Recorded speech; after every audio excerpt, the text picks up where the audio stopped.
Boa noite, irmãos. Que a espiritualidade amiga aqui presente acolha os nossos corações, trazendo uma energia muito positiva, uma renovação física e espiritual. E que nós possamos todos levar essa energia para o nosso lar, iluminando a todos que lá se encontram, trazendo muita proteção, muita paz e muita tranquilidade. Que assim seja. Quanto mais a gente estuda, mais dúvidas a gente tem, né? Às vezes as pessoas acham que eu vou estudar lá, quantos anos eu preciso estudar para saber tudo. Por mais que a gente estude, a gente nunca sabe tudo, né?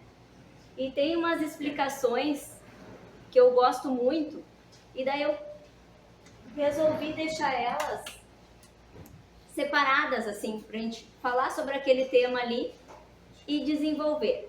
Porque elas trazem muita energia, muita vitalidade para a nossa vida, e quando a gente coloca elas em prática, quando a gente entende elas, as coisas parecem mais fáceis. Eu gosto muito desse livro Jesus no Lar, de Chico Xavier, porque ele traz várias historinhas que aconteceram no tempo de Cristo, dos anseios das pessoas naquela época, das dúvidas, dos medos e da fé que existia também. E a gente vai trazer para os tempos de hoje e a gente vai perceber que as nossas dúvidas, as nossas dificuldades e tudo aquilo que nos prende ao lado material não mudaram nada daquela época para essa. Então, um dia eles estavam na casa de Simão Pedro, numa conversação muito edificante, e o mestre estava dando todas as explicações, todos os exemplos da importância, né, da gente deixar esse lado material de lado e de viver para o verdadeiro Deus, para a verdadeira vida, né, que é a vida do Espírito. E as pessoas estavam encantadas com o que o mestre falava, mas ao mesmo tempo, assim como todos nós, eles estavam analisando as suas atitudes, os seus pensamentos, lá no fundinho do seu coração. E a Sara, que era esposa do Benjamim, que era criador de cabras, ela estava angustiada porque ela estava achando aquilo belíssimo, ela achava lindas as palavras do mestre, esse reino de Deus que ele trazia para ela, essa mudança na vida, mas ela se deparava com indagações, com dúvidas que deixavam ela aflita. E ela disse assim para Jesus: a ideia do reino de Deus em nossas vidas é realmente sublime. Todavia, como iniciar-me nela? Temos ouvido as pregações à beira do lago e sabemos que a boa nova aconselha, acima de tudo, o amor e o perdão. Eu desejaria ser fiel a semelhantes princípios, mas sinto-me presa a velhas normas. Não consigo desculpar os que me ofendem. Não entendo uma vida em que troquemos nossas vantagens pelos interesses dos outros. Sou apegada aos meus bens e ciumenta de tudo o que aceito como sendo propriedade minha. Aí vocês vão observar que tudo isso que estava enraizado nela no lado material, a gente também tem. Os tempos mudaram, muitas coisas mudaram, mas a gente segue com esse apego. O que é nosso é nosso. Quando as pessoas nos falam as coisas, às vezes nos ofende demais. E às vezes é a verdade da pessoa, nem aquilo é verdade, a gente se ofende igual. A gente compra aquela ideia como nossa, né? E a gente se ofende, a gente discute. Diariamente a gente vê brigas no trânsito desnecessárias, que às vezes terminam em tragédias. Então, o que está prendendo as pessoas ainda, né? Quer dizer que essas pessoas são sempre assim? Não. Muitas delas, às vezes, também frequentam grupo de orações, frequentam casas de estudos, frequentam igrejas. Mas, é assim como ela disse, assim como a Sara falou para Jesus, quando se deparava com o lado material, ele falava mais alto e ela tinha medo de falhar. Passaram-se 2000 anos e a gente segue com os mesmos medos da Sara. A dama confessava-se com simplicidade, não obstante o sorriso desapontado. Então ela queria a gente quer essa mudança, a gente quer essa reforma íntima, e quando a gente se depara, de repente, com o lado material, com o nosso egoísmo, com a nossa ganância, a gente acaba barrando que isso aconteça. Às vezes a gente diz assim, nossa, eu li um livro muito bonito e agora eu vou colocar tudo em prática, vou ser uma pessoa mais calma, mais tranquila. Porque faz sentido, não é que não toque o nosso coração. Imaginem Jesus conversando com as pessoas, é claro que tocava. Tocava o mais íntimo das pessoas. Mas elas ainda estavam presas a esse lado material. E a gente segue estudando Jesus cada vez mais. E a gente também se depara com as mesmas barreiras que ele se deparava. Então ela estava perguntando como, né, o que fazer, porque ela estava angustiada. Aí, o que falaram para ela? Simão Pedro falou para ela que era indispensável ela ter boa vontade. A esposa de Simão Pedro disse que ela tinha que ter fé no Pai Celestial. E assim, todos esperando uma resposta do mestre. O que o mestre ia falar, né? E ele disse então, Sara, qual é o serviço fundamental de tua casa? E ela disse, é a criação de cabras. E ele perguntou para ela então, como procedes para conservar o leite inalterado, puro e benéfico? E ela disse para ele, senhor, é assim, antes de qualquer providência, o principal é que o vaso que a gente vai depositar esse leite esteja perfeitamente limpo. Porque qualquer vestígio que estiver nele, de qualquer sujeira, de qualquer coisa, azeda o leite inteiro do dia. Jesus sorriu, era exatamente a resposta que ele esperava dela, porque tudo ele colocava em coisas simples do dia a dia, para que a pessoa entendesse. E disse assim, assim é a relação celeste no coração humano. Se não purificamos o vaso da alma, o conhecimento não obstante superior se confunde com as sujidades de nosso íntimo, como que degenerando, reduzindo a proporção dos bens que poderíamos recolher. Em verdade, Moisés e os profetas foram valorosos portadores de mensagens divinas, mas os descendentes do povo escolhido não purificaram suficientemente o receptáculo vivo do Espírito para recebê-las. É por isto que os nossos contemporâneos são justos e injustos, crentes e incrédulos, bons e maus ao mesmo tempo. O leite puro dos esclarecimentos elevados penetra o coração como alimento novo, mas aí se mistura com a ferrugem do egoísmo velho. Do serviço renovador da alma restará então o vinagre da incompreensão, adiando o trabalho efetivo do reino de Deus. Então eu digo, quando a gente começa a estudar o Espiritismo, a gente sabe que a obra é de Jesus, né? E sempre foi. E ele foi exemplificando, deixando esses exemplos, para que as pessoas pudessem entender. A palavra é clara. A gente pega o Evangelho segundo o Espiritismo, a gente vai abrir ao acaso e a gente sempre vai tirar a mensagem que a gente precisa daquele dia. As explicações são claras. Tem um livro só de perguntas e respostas. O livro dos Espíritos, a gente encontra ali muitas respostas. A gente consegue entender. O problema é que às vezes a gente não consegue colocar em prática, porque a gente se vê barrado pelas mesmas barreiras de antigamente.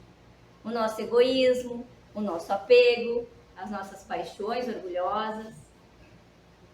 A pequena assembleia na sala de Pedro recebeu aquela lição assim.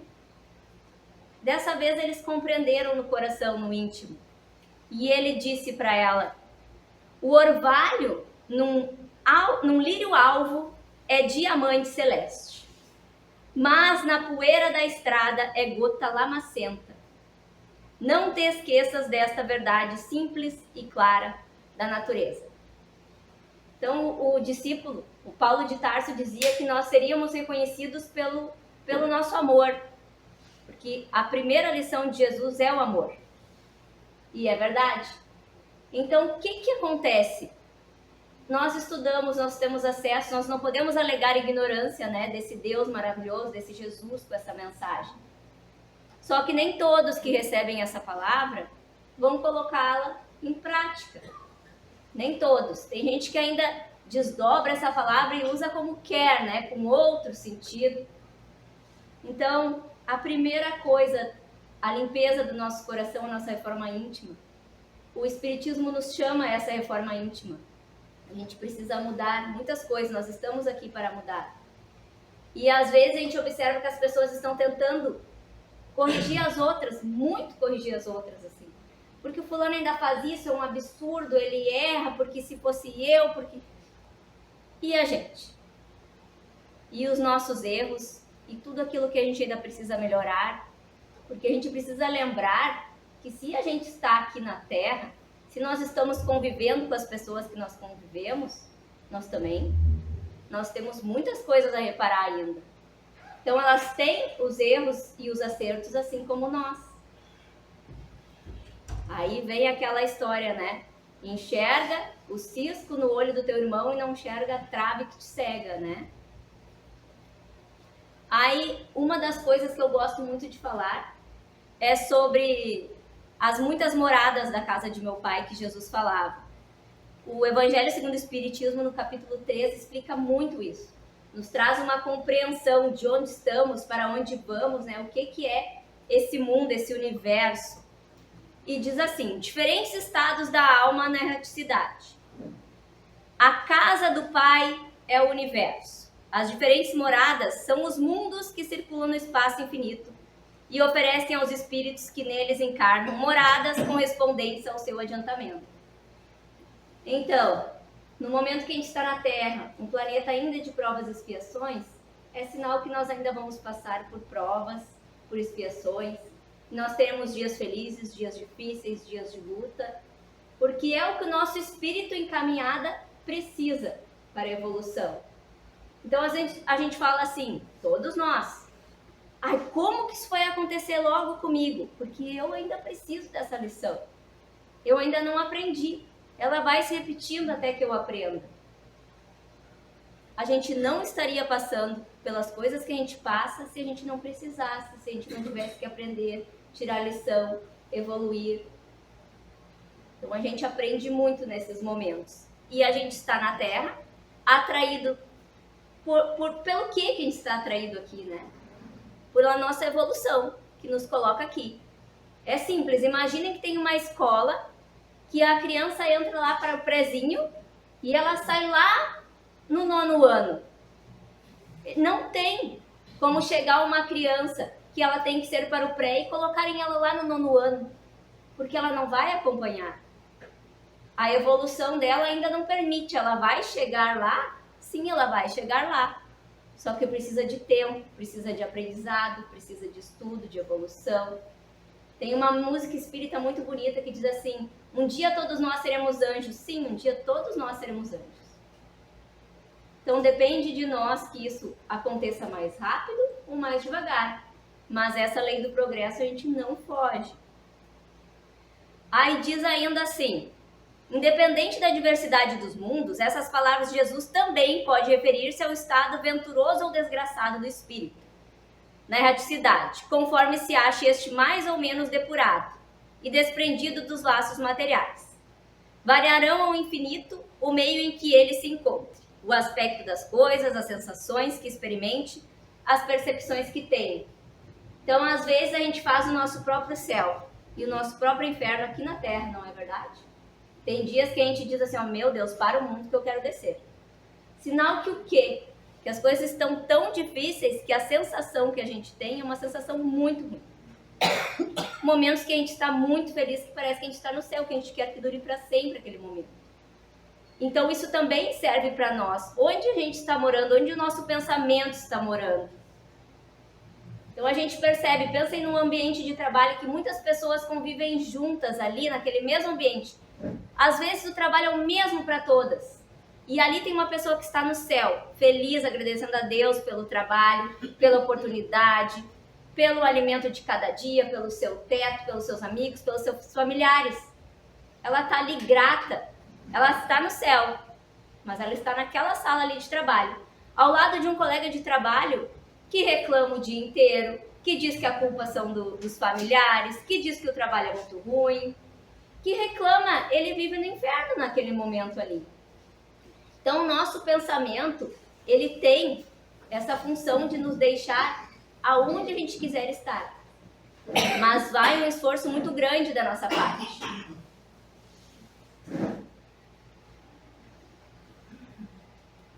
Aí depois ainda diz que enquanto uns não se pode afastar da esfera onde viveram, outros se elevam e percorrem o espaço e os mundos. Enquanto alguns espíritos culpados erram nas trevas, os bem-aventurados gozam de resplandecente claridade e do espetáculo sublime do infinito. Quantas vezes a gente começa um trabalho e a gente faz aquele trabalho ali com tanto amor, com tanta dedicação, e quando a gente olha para aquele trabalho, a gente diz assim, meu Deus, eu não acredito que fui eu que fiz. E dá aquela sensação de orgulho. A nossa alma assim, se enche de gratidão. Imaginem, quando nós deixarmos a Terra, o trabalho que estamos fazendo aqui enquanto encarnados, quando nós olharmos para Ele, a gente vai sentir esse orgulho todo? E é isso que quer dizer, nós vamos ser vitoriosos, aquilo que nós prometemos, que lá no nosso íntimo, a nossa consciência nos chama e nos mostra, nós estamos cumprindo? Então essa é a pergunta que fica. Nós vamos, quando as pessoas perguntam assim, às vezes elas têm muito medo, mas o que vai acontecer comigo depois que desencarnar? A pergunta é muito mais simples, é como você está vivendo agora? O que você está fazendo agora? Onde está o seu pensamento agora? Quem você é agora? Porque é isso que você vai levar. Então eu peguei um exemplo muito bonito dos espíritos felizes, quando cumprem a sua missão na Terra, quando promete, quando eu reencarnar, eu vou ajudar, eu vou ser caridoso, eu vou exercer minha paciência, eu vou amar os meus familiares. Tem um exemplo, tem um depoimento de um nesse livro maravilhoso aqui, que é o Céu e o Inferno, no capítulo 3 dos Espíritos Felizes. Pessoal, ele recém-desencarnou e ele já está lúcido, de tão iluminada que foi a missão dele na Terra e do quanto ele se dedicou e evoluiu. E ele vem falar numa mesa mediúnica e ele diz: não estou morto para vocês, meus bons amigos, mas para os que não conhecem como vocês esta santa doutrina, que reuniu aqueles que se amam sobre a terra e que têm os mesmos pensamentos e os mesmos sentimentos de amor e de caridade. Estou feliz, mais feliz do que poderia esperar, porque gozo de uma lucidez rara entre os espíritos separados da matéria, há muito pouco tempo. Tenham coragem, meus bons amigos, estarei sempre perto de vocês e não deixarei de vos instruir sobre muitas coisas que ignoramos quando estamos presos à nossa pobre matéria, que nos esconde tantos esplendores e tantas alegrias. Rezem pelos que estão privados dessa felicidade, porque não sabem o mal que fazem a si mesmos. Então, às vezes a gente diz, nossa, aquela pessoa prejudicou tanta gente, né? Ela fez tanto mal. E aqui ele está dizendo, ó, o maior prejudicado é quem pratica todo esse mal. Ele diz que as pessoas não imaginam o mal que estão fazendo a elas mesmas.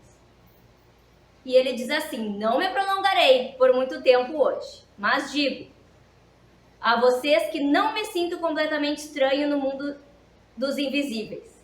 Parece-me que sempre o habitei. Estou feliz aqui, porque vejo meus amigos e posso me comunicar com eles todas as vezes que eu desejar.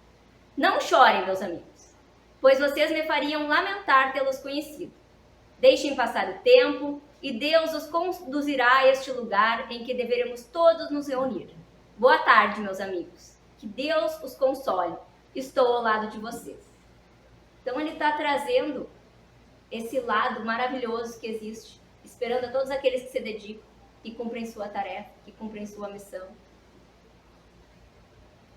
Agora, do livro Nosso Lar, que é o livro que a gente utiliza no nosso grupo de estudos dos sábados, a gente estuda profundamente ele, junto com o Evangelho segundo o Espiritismo, o livro dos Espíritos e o livro dos Médiuns.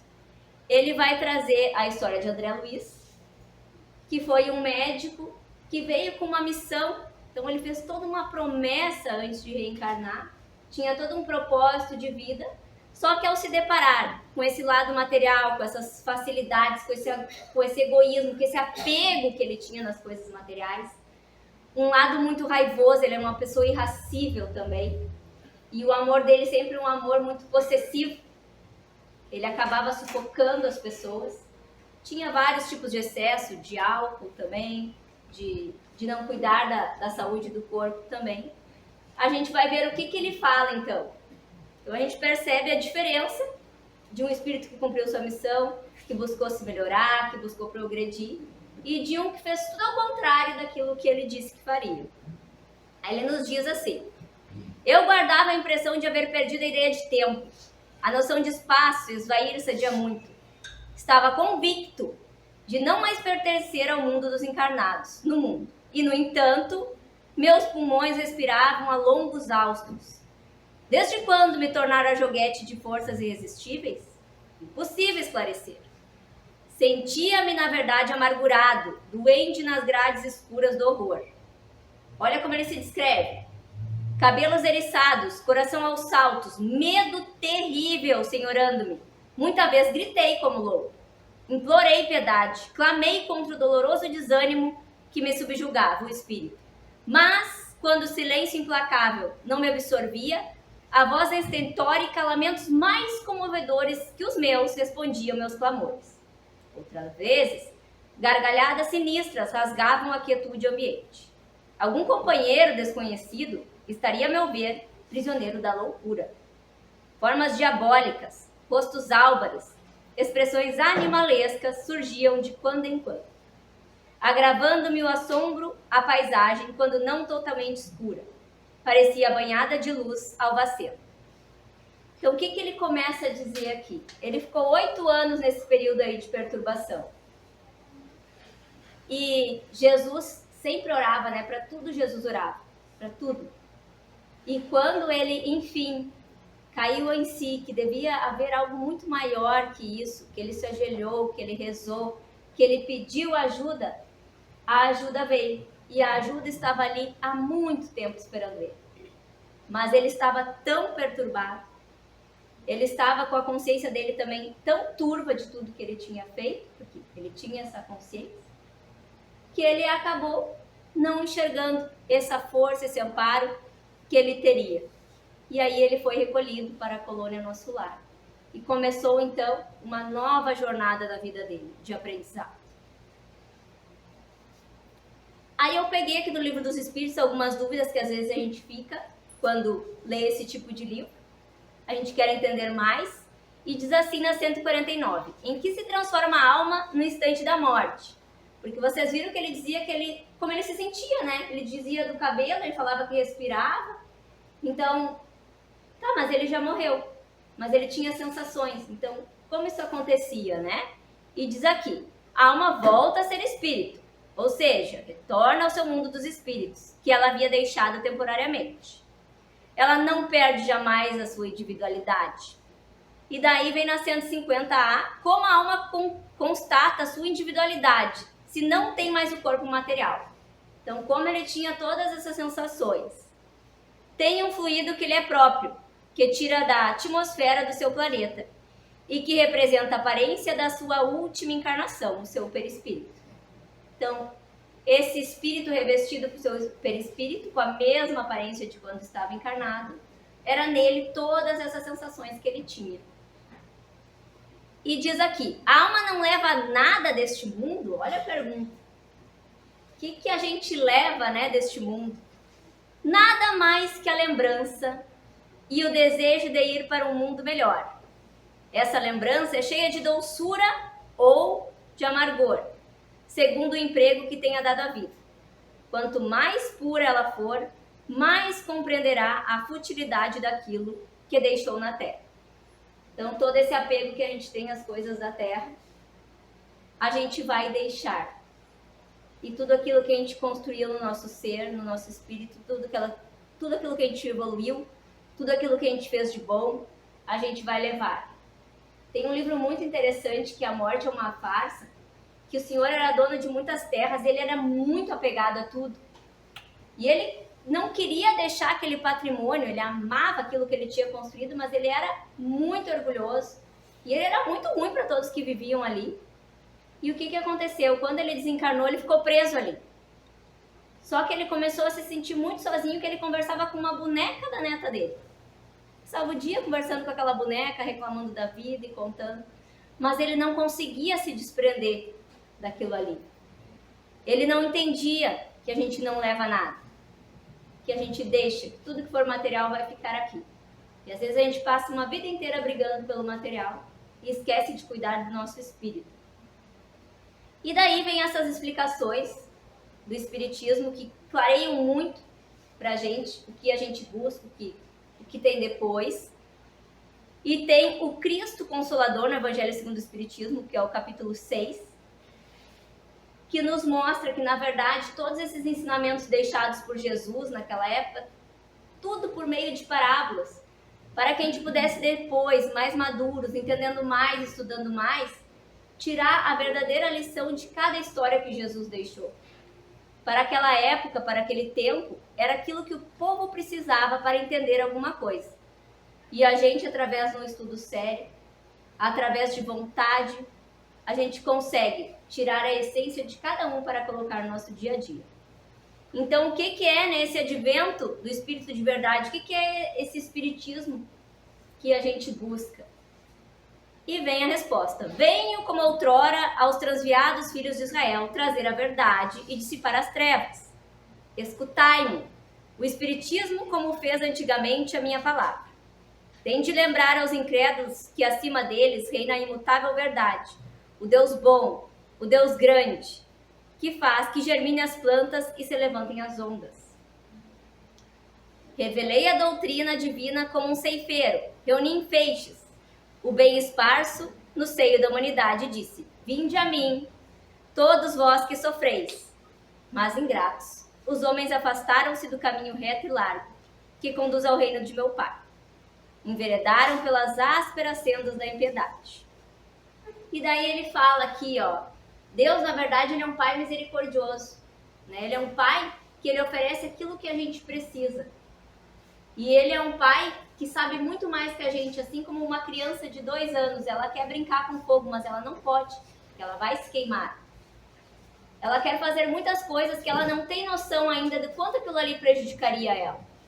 Então, às vezes, a gente quer algo e Deus nos oferece outra coisa, que é o melhor pra gente. E a gente se revolta, e a gente se volta contra Deus, e a gente reclama da vida. E diz aqui, meu Pai não quer aniquilar a raça humana, não quer punir ninguém. Quer que ajudando uns aos outros, mortos e vivos, isto, mortos segundo a carne, porquanto não existe a morte, vos socorras mutuamente. E que se faça ouvir não mais a voz dos profetas e dos apóstolos, mas a voz dos que já não vivem na terra clamar.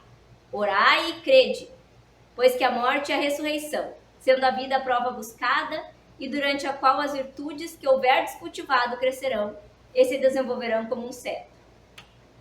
Então, traz o quê? Traz as verdades ocultas em cada uma dessas histórias, o ensinamento vivo.